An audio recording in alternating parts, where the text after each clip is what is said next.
Aujourd'hui, on parle d'un monument du cinéma français, Louis de Funès.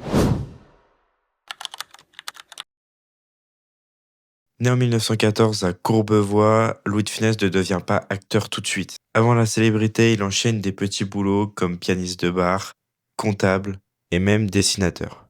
Rien ne le destinait vraiment à devenir une véritable star.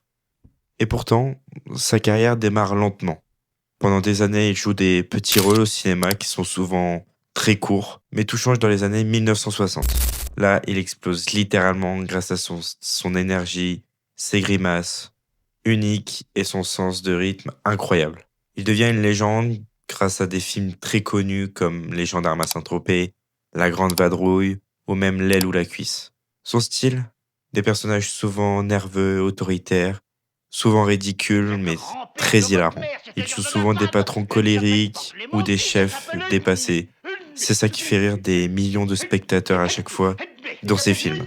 Mais derrière l'humour, c'est aussi une personne calme, passionné de jardinage, très loin de l'image agitée qu'il montrait à l'écran. Louis de Funès s'est malheureusement éteint en 1983, mais aujourd'hui encore, ses films passent souvent à la télé, qui font encore rire des millions de spectateurs, et il continue à faire rire des générations entières. Comme quoi, même en commençant tard, on peut devenir une légende du cinéma français. Le cinéma, c'est pas que des films, c'est aussi une culture entière.